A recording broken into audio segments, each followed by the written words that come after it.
और कोर्ट के अंदर जो केस था वो कोर्ट से केस जीतने के बाद हम ज्वाइनिंग के लिए आए हुए हैं और गेट से अंदर हमें किसी प्रकार के लिए एंट्री नहीं करने दी जा रही। ये मैं नॉर्थन रेलवे में एम्प्लॉय था और मैंने इनके कहने पे जब मैं पूछने आया कि मेरी ज्वाइनिंग कैसे होगी, उन्होंने कहा कि एनओसी लेकर आओ, हम तो ज्वाइनिंग कराएंगे। की जॉब छोड़कर आप यहाँ पर आए थे ड्यू के लिए आया था ज्वाइन करने के लिए और उन्होंने करवाया नहीं। अभी अब तक आपको नौकरी नहीं मिली, अभी धक्का ही खा रहा हूँ मैम। 250 बच्चों से अंदर से जितने भी नौकरी छोड़ के आए हैं तकरीबन 40 से 45 बच्चे ऐसे हैं जो ऑलरेडी जॉब छोड़ चुके हैं और कुछ ऑलरेडी जॉब लग भी चुके हैं। ये भाई हमारे साथ ये इलाहाबाद यूनिवर्सिटी में पोस्ट पे था और ऐसी ऐसी पोस्टें छोड़ के आए हुए, इनकम टैक्स की पोस्ट छोड़ के। मैं प्रोबेशन पे था, वहाँ पर टाइम लगता है, मुझे वहाँ टाइम लग रहा था, मैं यहाँ ज्वाइन करता हूँ। जब मैं ज्वाइन करने आता हूँ कर भी नहीं पाता हूँ, मुझे पता लगता है अनसडन होल्ड लग गया जिसका रीज़न नहीं बताया जाता है। मैं बेंगलोर CGST में ऑलरेडी था, मैंने वहाँ ज्वाइन नहीं किया बेंगलोर, मैं साउथ में पहुँच जाता। मैं फिर इलाहाबाद आया ऊपर थोड़ा, पर फिर मुझे जब दिल्ली मिल गया तो आप बताइए अगर आप होते या कोई और होता तो कौन अपने माँ बाप और अपने बीवी बच्चों के पास नहीं आना चाहता। तो अब जो है हमें कहीं ना कहीं ये अंदर से थ्रेट ये कर रहे हैं कि जी हम FIR कर देंगे, ये कर देंगे, वो कर देंगे, आपका करियर ख़राब कर देंगे।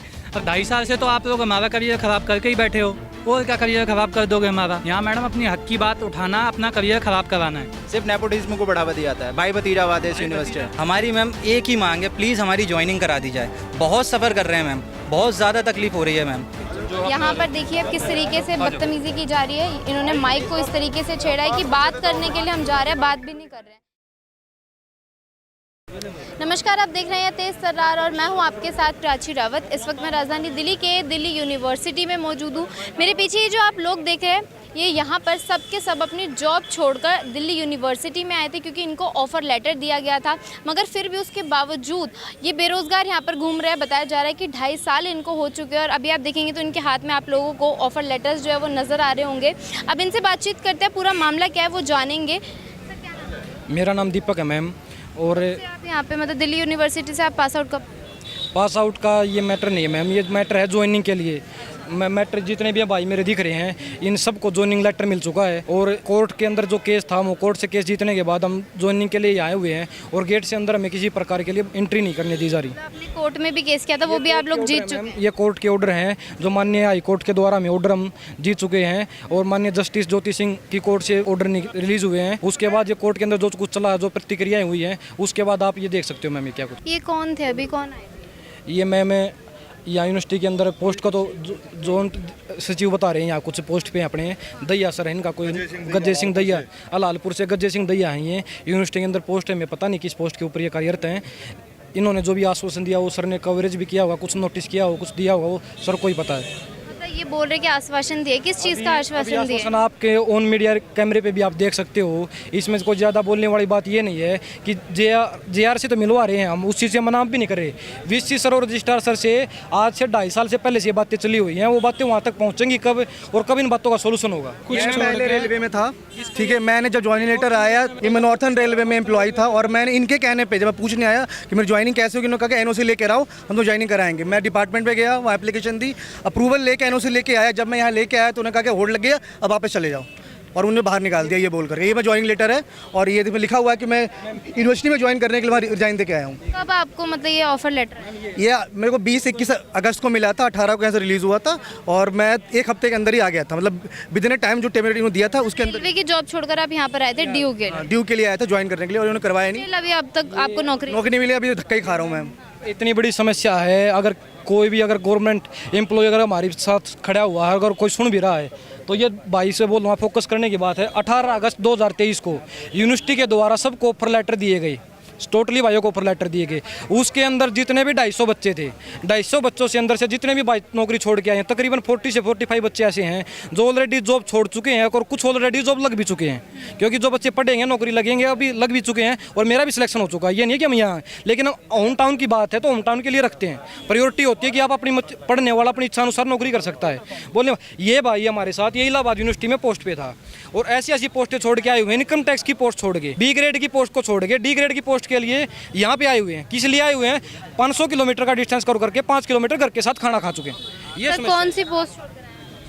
मैं इलाहाबाद यूनिवर्सिटी में वर्किंग था। 2021 में हमारी एडवर्टाइजमेंट आई थी, ठीक है। 2023 में हमारा रिजल्ट आ गया था और 18 अगस्त 2023 को हमें ये joining letter, appointment letter dispatch कर दिए गए थे। 2023। Yes ma'am. 15 दिन का हमें अवधि दी गई थी कि आप 15 दिन के अंदर ज्वाइन कीजिए। मैम मेरे को तो स्पीड पोस्ट के थ्रू पहुंचा भी नहीं था, तब तक मैं क्या है कि वहाँ रिज़ाइन कर गया था, क्योंकि रिज़ाइन में टाइम लगता है। आप मैं प्रोबेशन पे था, वहाँ पर टाइम लगता है, मुझे वहाँ टाइम लग रहा था, मैं यहाँ ज्वाइन करता हूँ। जब मैं ज्वाइन करने आता हूँ कर भी नहीं पाता हूँ, मुझे पता लगता है अनसडन होल्ड लग गया, जिसका रीज़न नहीं बताया जाता है। अभी तक रीज़न किसी को नहीं बताया। रीज़न नहीं बताया गया। मैं बेंगलोर CGST में ऑलरेडी था, मैंने वहाँ ज्वाइन नहीं किया बेंगलोर, मैं साउथ में पहुंच जाता। मैम मैं फिर इलाहाबाद आया ऊपर थोड़ा, पर फिर मुझे जब दिल्ली मिल गया तो आप बताइए, अगर आप होते या कोई और होता तो कौन अपने माँ बाप और अपने बीवी बच्चों के पास नहीं आना चाहता। NTA ने एग्ज़ाम कंडक्ट किया था ना। ये national testing agency ma'am with proof दिखाती है हम इन चीज़ों को, कि जो भी भाई देखे को ये न माने कि ये नेशनल टेस्टिंग एजेंसी के द्वारा, ये जो टेस्टिंग एजेंसी के द्वारा जो पोस्टें निकाली गई, ये पोस्टें डिक्लेयर की गई है डिपार्टमेंट के अंदर। ये लेबोरेटरी 152 स्टूडेंट जिसकी पोस्ट निकाली गई, और ये JSA की पोस्ट डिक्लेयर की गई, और ये लाइब्रेरी की पोस्ट डिक्लेयर की गई। उसके बाद आप देखना मैम, ये थी पोस्ट, ये रिजल्ट डिक्लेयर किया एजेंसी ने 151 स्टूडेंट का, जो ये रिजल्ट है 151 बच्चों का रिजल्ट डिक्लेयर किया गया यूनिवर्सिटी एजेंसी के द्वारा। उसके बाद यूनिवर्सिटी ने अपने लेवल पर जांच पड़ताल करके 3-4 बच्चों को बाहर किया, और नंबर मार्क्स पे किया, किसी बेस पे किया, वो यूनिवर्सिटी जानती है। ये यूनिवर्सिटी के द्वारा जितने भी बच्चे थे उनको सबको लिस्ट में डिक्लेयर करके फाइनल डिक्लेयर कर दिया गया, इन बच्चों को ज्वाइन करवाओ। इसमें अगर कोई किसी प्रकार की आपत्ति, ये देखिए कुल सचिव के द्वारा, कुल सचिव सिग्नेचर वेरीफाइड करके इन बच्चों को दिखाया गया कि आप कुल सचिव। 150 बच्चे थे जिनको यहाँ पर 250 बच्चे दिए ऑफर सचिव के द्वारा। उसके बाद ये बच्चों के ऑफर लेटर मैम, कुछ बच्चों के ऑफर लेटर तकरीबन, ये फाइल ज़्यादा बड़ी होती नहीं लगाए गए, सब 250 बच्चों को ऑफर लेटर दिए गए। इसमें ये देख सकते हो आप 18 अगस्त 2023 को ऑफर लेटर दिया गया। टोटली बोलने की बात ये है मैम। उसके बाद समस्या कहाँ पे खड़ी हुई, जैसे कोर्ट से हम केस जीत के आए, यह डायरी नंबर लेना नेसेसरी होता है कि आप यूनिवर्सिटी के अंदर गए हो या नहीं गए हो, कि बाय फ्यूचर के लिए। आज तारीख होगी तकरीबन 8-7 होगी, और आज ये 23/6/2025 को है। इसके अंदर आज तक डायरी नंबर नहीं दिया गया। पहले कभी आपने ऐसा सुना DU के बारे में कि उन्होंने ऐसा किया हो? मैम DU के बारे में नहीं, हमें पूरे इंडिया में जितने भी जो दिल्ली SSC के द्वारा जितनी भी रिक्रूटमेंट होती हैं, और भी वैकेंसियाँ होती हैं जो यूनिवर्सिटी की रिक्रूटमेंट होती हैं, किसी भी भर्ती में आज तक ऐसा नहीं हुआ कि जिसको भी ऑफर लेटर मिल गया और उसके बाद ज्वाइनिंग भी करवा दिए गए। मतलब ये नहीं कि ऑफर लेटर दिए गए, ये ऑफर लेटर नहीं है। ये वे भाई हैं जो नौकरी छोड़ के आए हुए हैं, ये वे हैं, कहाँ गए भाई, एक्स सर्विसमैन। समझने की बात है, जो एक्स सर्विसमैन तक के आदमी ऐसे हैं कि जिनकी उम्र भी हो चुकी है। मेरी उम्र हो चुकी है मैम 30 साल। आप बता सकते हो कि 30 साल के बाद कौन सा फॉर्म फिलअप कर सकते हैं हम? सोचने की बात है कि 30 साल के बाद कौन सा फॉर्म फिल होता है, अगर कोई नेसेसरी होता भी है। ये एक्स सर्विसमैन है मैम। मैं 2018 में रिटायर हो गया था। 2018 में ये वैकेंसी निकली, 2021 में तो मैं भी भर दिया था। इसके बाद बीच में होल्ड किया था, अभी किस कारण किया था यूनिवर्सिटी को पता होगा, कहाँ कहाँ गया। फिर जाकर 2023 में एग्ज़ाम कंडक्ट कराया, रिजल्ट मतलब प्रोसेस किया, रिजल्ट दिया। 25 अगस्त को मैं भी आया था ज्वाइनिंग के लिए, सारा डॉक्यूमेंट ले करके, जब ज्वाइनिंग लेटर मिला था मेरे को, तो 25 अगस्त को वहाँ पहुँचा। इनका नाम है। जीते हुए आपको कितना टाइम? जी मैम, कोर्ट से जीते हुए के तो अभी लगभग 40 दिन हो गया। 40 दिन हो गए तब से। एक मिनट, इनका नाम है निरंजन कुमार। ये on documents Niranjan Kumar, ex serviceman, UR category के अंदर ये अपनी पोस्ट को रखते हैं, और जिसके अंदर इन्होंने जो भी बातें बताई गई हैं, अब तक की जितनी बातें बताई हैं, ये on record, on documents, court से केस जीतने के बाद ये हाल है। इसके बाद हम पूछते हैं कि न्यायपालिका का जो अवहेलना हो रही है माननीय कोर्ट के द्वारा, उसके बाद क्या एक्शन हो सकता है? मतलब हाई कोर्ट से जीत भी गए आप केस, फिर भी DU वाले कुछ भी नहीं दे रहा है मैम। अभी मेरे 11 साल नौकरी बच गई है बस। मतलब यदि मुझे आज यदि अपॉइंटमेंट दे देते हैं तो भी, अभी मेरे बच्चे सारे पढ़ने वाले हैं, बेटा बेटी, मैं अभी क्या करूं बताइए। अभी हमें कुछ दिखाई नहीं दे रहा है इस टाइम में, क्योंकि मैं तो इसी जॉब के आशा में था, दूसरा जॉब तो मिला नहीं है ना मतलब किया। एग्जाम तो इसी उम्मीद से दिया था ना कि सरकारी नौकरी मिलेगी। हाँ मैम, मैं तो ऑलरेडी जॉब कर रहा था सरकारी रेलवे में। मैं तो इसके भरोसे छोड़ के आया कि यहाँ पे ज्वाइनिंग हो जाएगी, दिल्ली मेरा होम टाउन है, और मैं यहाँ पे आया इनके भरोसे, और कह रहे मेरा मूड नहीं है, मैं तुम्हें नहीं दूंगा, और होल्ड लगा दिया। अभी ये जो है, अब जैसे आप लोग अब हमारी आवाज़ उठा रहे हैं, तो अब जो है हमें कहीं ना कहीं ये अंदर से थ्रेट ये कर रहे हैं कि जी हम FIR कर देंगे, ये कर देंगे, वो कर देंगे, आपका करियर ख़राब कर देंगे। अबे हमारा करियर तो आप बोला है? हाँ, और किसने बोला? मैम मतलब ये जो है अंदर से कि अथॉरिटी जो है थाने में फ़ोन वगैरह कर दिया है इन्होंने, कि जो है कि ये बच्चे इकट्ठे हो रहे हैं। 2.5 साल से तो आप लोग हमारा करियर ख़राब करके ही बैठे हो, और क्या करियर ख़राब कर दोगे हमारा? यहाँ मैडम अपनी हक की बात उठाना, अपना करियर ख़राब कराना है। सिर्फ नेपोटिज्म को बढ़ावा दिया जाता है, भाई भतीजावाद है इस यूनिवर्सिटी में। ऐसा हुआ है? यहाँ पर मैम कॉन्ट्रैक्ट वाले वो पक्का होना चाहते हैं, इसलिए हमारी भर्ती रोक रखी है इन्होंने। ये वैकेंसी निकली थी और 16 फरवरी से लेके 21 मार्च तक ये फार्म भरे गए थे। उसके बाद इन्होंने ये जो वैकेंसी है इसकी जो एग्ज़ाम डेट वो डिक्लेयर कर दी थी। उसके बाद इन्होंने कॉन्ट्रैक्ट वालों ने किसी ने यहाँ पे केस कोर्ट में केस कर दिया कि हमें परमानेंट करो। उसके बाद वो 2 साल केस चला, वो हार गए, और फिर कोर्ट ने NTO को बोला कि इसका एग्ज़ाम कंडक्ट किया जाए। हमने एग्ज़ाम दिया, 2 या 3 महीने बाद रिजल्ट आ गया। फिर भी और हमें ऑफर लेटर थे भी इशू करवा दिए गए स्पीड पोस्ट से, लेकिन उसके बाद भी हमें ज्वाइनिंग नहीं दी गई। उसके बाद हम 4 महीने के बाद 4 महीने हो गए, अगस्त में हमने जनवरी में केस किया था। 4-5 महीने हम यहाँ पे बहुत ज़्यादा बाहर आए, गेट के बाहर बैठ के भी गए हैं, लेकिन फिर भी कुछ नहीं हुआ। लास्ट में हमने कोर्ट में केस किया, अंदर नहीं जाने देते थे आप? केस चला है अंदर से, किसी ने कुछ सुनवाई नहीं की मैडम। अच्छा, मतलब गेट के बाहर से ही आप लोग? बारात ही ताला लगा देते हैं। अभी ये नहीं पता इनको कौन खबर देता है। 5-6-7 मिनट पहले अभी कवरेज किया था। उस कवरेज में क्या था, अथॉरिटी के आदमी यहाँ मिलने आए थे। हक बोलता है कि अगर आप कोर्ट से मान्य कोर्ट से अगर केस जीत के आए हो तो जितने भी बच्चे जो अभी इस योग्यता पे अपनी पोस्ट पे दावेदारी रखते हैं उनको आप ज्वाइनिंग करवाओ और गेट के अंदर जाओ और सबको जाने दो, आप अथॉरिटी पे सिग्नेचर करवाओ। अल्लाह होता तो वो अंदर अथॉरिटी है, सिक्योरिटी है, वो संभालेगी, कोई उनका भी को अपना कुछ काबिल बनता, लेकिन वो बाहर आके बताते हैं आपको अंदर जाने की कोई अथॉरिटी नहीं है। अपने देश के 3 से 4 बच्चे बोला अंदर जाने 3 से 4 बच्चे वो इसलिए बोला, वो अथॉरिटी से मिलवाने के लिए बोला है। कौन अथॉरिटी को जानता है, कौन क्या करता है, वो सब वो जानते हैं। हम मना नहीं करे, सब बातें अपने हिसाब से चली हुई हैं, ये बातें में आश्वासन में। ये माननीय हाईकोर्ट के द्वारा जो ऑर्डर आया था इसके अंदर 96 पैराग्राफ के अंदर जो ये बातें आई हुई हैं, all the writ petition are allowed, all the petitioner, इस पेटिशनर के अंदर जो पेटिशनर जो कैंडिडेट थे और उसके जो केस जीते हैं उसमें मैं आपको क्लियर ही कर देता हूं, जिसको अगर कोई भाई बता रहे कुछ बातें कंफ्यूज होने की नहीं है। लैब और लाइब्रेरी, लैब से थे 150 बच्चे और लाइब्रेरी से 100 बच्चे, 108 बच्चे, टोटल मिला के 250 कैंडिडेट हुए। अभी कोई आश्वासन आप लोगों को मिला है? मैम आश्वासन की बात ये है, आश्वासन तो पिछले 2.5 साल से दिया जा रहा है। ऑनरेबल हाई कोर्ट पे बहुत भरोसा था मैम हमें। ऑनरेबल हाई कोर्ट के जजमेंट के बाद हम यहाँ 40 दिन हो चुके हैं मैम, अभी तक कोई सुनवाई नहीं है। हमारी मैम एक ही मांग है, प्लीज़ हमारी ज्वाइनिंग करा दी जाए। बहुत सफ़र कर रहे हैं मैम, बहुत ज़्यादा तकलीफ हो रही है मैम। ऑलरेडी गवर्नमेंट जॉब में थे, बच्चों की उम्रें निकल गई हैं। अगर आप इसको इमोशनल लेवल पे देखेंगे तो बहुत ज़्यादा फैमिली बर्बाद हो रही हैं ऑलरेडी। तो सबसे पहली बात तो मैं यहाँ पर यही कहना चाहूँगी यहाँ पर कि इनकी एज जो है लोगों की कितनी निकलती जा रही है वो आप लोग देखेंगे। 27 से 28 साल हो चुके हैं। और सबसे बड़ी बात कि यहाँ पर DU यूनिवर्सिटी ने ऑफ़र लेटर दे दिया, उसके बावजूद भी यहाँ पर इन लोगों को जो है नौकरी नहीं मिली। और तीसरी बड़ी बात कि जब इन लोगों ने हाई कोर्ट में केस डाला उसके बाद ये लोग केस जीत भी चुके हैं और आज जो है इनके केस जीते हुए 40 दिन हो चुके हैं, मगर फिर भी इन लोगों को यहाँ पर नौकरी नहीं मिली। अभी आप देखा इन्होंने ऑन कैमरा हमको ये बोला कि आप प्लीज़ हमें नौकरी यहाँ पर दिलवा दीजिए। और मैं आपको ये भी बताऊँ तो प्रशासन से इन लोगों को यहाँ पर बोला गया कि FIR दर्ज करवाई जाएगी अगर ये अपने हक के लिए कोई भी लड़ाई जो है अगर ये यहाँ पर लड़ेंगे। और इनका ये भी कहना है कि जब भी ये लोग यहाँ पर आते थे, अभी आप देखेंगे तो प्रशासन यहाँ पर मौजूद है, किस तरीके से इन लोगों को जो है बोला जा रहा है या किस तरीके से यहाँ पर इनसे बात करी जा रही है। अभी हम आगे चल के बातचीत करते हैं। एक्सक्यूज़ मी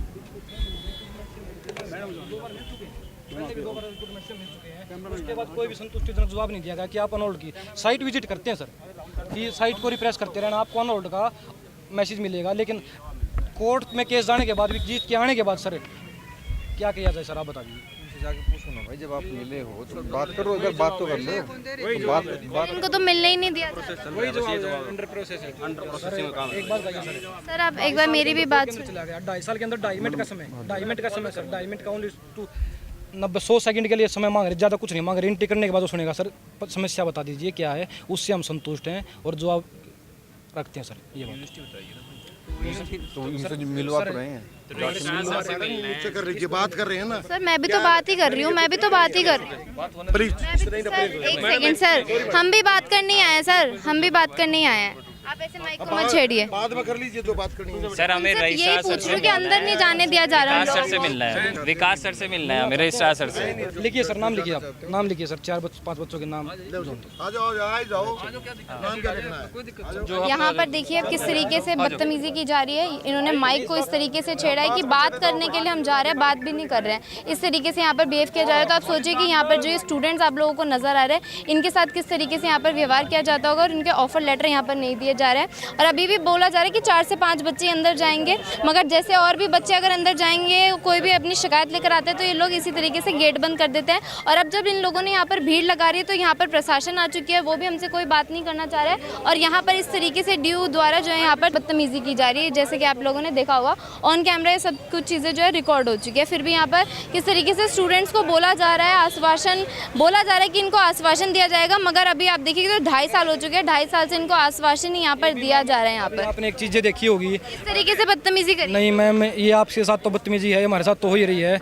अभी हमें मान्य अथॉरिटी सर से जो दैया सर आए हुए हैं और भी मान्य हमारे बड़े हमारे बहुत ही बड़े आदरणीय हैं, हम तब भी ये बातें रखते हैं कि आप जिससे चाहते हो मिल लेते हैं। कोई बड़े नहीं, सारे भाई एग्री हैं। अथॉरिटी के सर ठीक है आदमी हम क्या नाम था इनका? इनका दैया सर था, जो पुलिस में से जो दैया सर हमारे आए हुए थे, जो बोल रहे थे कि तो माइक इनको पता नहीं किस तरीके से मीडिया वालों से बात की? तो मीडिया से बात करने के लिए वो तो मीडिया जानती है कि मीडिया से कैसे बात करते हैं, वो सर जानते हैं कैसे बात करते हैं। तो हम अभी 2 बातें ही बताएंगे मैम आपको। इन्होंने बोला कि आप 4 से 5 बच्चे आप मिल सकते हो, अथॉरिटी से मिल रहे हैं। उसके बाद क्या होगा, जैसे हम मिल के जा रहे हैं संतुष्टिजनक, कोई ये हमारी भी रिकॉर्डिंग कर रहे हैं, आप भी रिकॉर्डिंग कर रहे हो, रिकॉर्डिंग से सोल्यूशन होता तो सोल्यूशन बहुत समय पहले हो चुका होता मैम।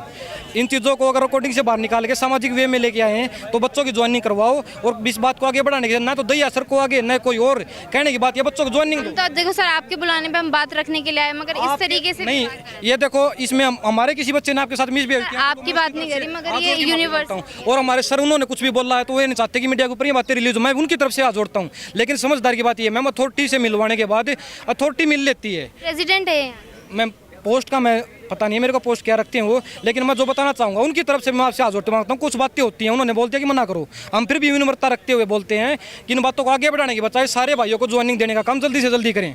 मेरे साथ 2 बार हो चुके हैं, मैं पहले भी आई थी जब भी उन्होंने बोला कि कैमरा बंद कर लो। हम अगर कोई रिकॉर्डिंग करना है तो क्यों कैमरा बंद? कैमरा बंद की बात मैम, जैसे अभी मेरे भाई दूसरी बार माइक को छेड़ दिया उन्होंने। फोन में चले हुए हैं, हमारे भी रिकॉर्डिंग करे हुए हैं, सर भी रिकॉर्डिंग कर रहे हैं। डिजिटल जमाना हो चुका है मैम, लेकिन बातें क्या होगी, बातें होगी डिजिटल दिखाने की, करने पे ग्राउंड पे करके तो दिखा दो। सर हाथ जोड़ के पाँव पकड़ के माफी मांग रहे हैं, अगर कुछ गलतियां भी हुई हैं तो भी माफ करो, अगर आपसे कुछ हुई है तो हम भी हमारे सर को कोई नहीं भूलने को तैयार है। मैं आपको नहीं कह रही हूँ सर, मैं बार बार कि मैं आपके नहीं कह रही हूँ, मैं उन्हीं को कह रही हूँ, प्रेसिडेंट जो ये आप बोल रहे हो अथॉरिटी के यहाँ पे हैं लीडर वगैरह। लेवल जिस लेवल पे कोई पोस्ट होती है वो नहीं चाहती कि कोई चीज़ें पब्लिकली हो, अंडरग्राउंड रखने। आराम से भी तो बोल सकते थे। बिल्कुल बोल सकते हैं, मैं उन्होंने बोला कि आप बताइए किस तरीके से फिर आप लोगों को ये यहाँ पर रोजगार देंगे अगर इस तरीके से? तो मीडिया से ही बात, रोजगार हम आस भी रखते हैं रोजगार मिलेगा, और मिलना भी चाहिए, क्योंकि हम अगर रखते हैं इस चीज़ के लिए और मिलने के लिए गए हुए हैं। तो हम इनकी बात हम भी अब आज भी रखेंगे। आप 2 दिन के बाद फिर दोबारा से आओगे कवरेज करने के लिए, उसमें कोई बड़ी बात नहीं, दोबारा फिर आना कवरेज करने के लिए, उसमें फिर ये निकल के आएगा कि तब तक क्या सोल्यूशन हुआ है। अब आज ये बता रहे हैं कि हम आपको मिलवा देते हैं, आपको कोई जवाब दिया जाएगा, उसके अंदर आपको सोल्यूशन होगा, उस समय क्या जवाब मिलेगा तो हम तब भी तैयार हैं, कोई बाहर की चीज़ें थोड़ी हैं जी। तो देखिए हाई कोर्ट से इन लोगों को ऑर्डर आ चुके हैं और अभी आपने पूरी वीडियो देखी है। इस पूरे मामले को लेकर आपकी जो कुछ आया है हमें कमेंट बॉक्स में ज़रूर बताएं। अभी के लिए इतना ही। दिल्ली से कैमरा पर्सन नरेश कुमार के साथ मैं प्राची रावत। अगर आपको हमारी ये वीडियो पसंद आई हो तो इसे लाइक एंड शेयर करना बिल्कुल न भूलें। इसके साथ ही हमारे चैनल को ज़रूर सब्सक्राइब करें और हाँ, बेल आइकन भी ज़रूर दबाएं ताकि दिल्ली से जुड़ी तमाम खबरों की नोटिफिकेशन सबसे पहले आप तक पहुँचे।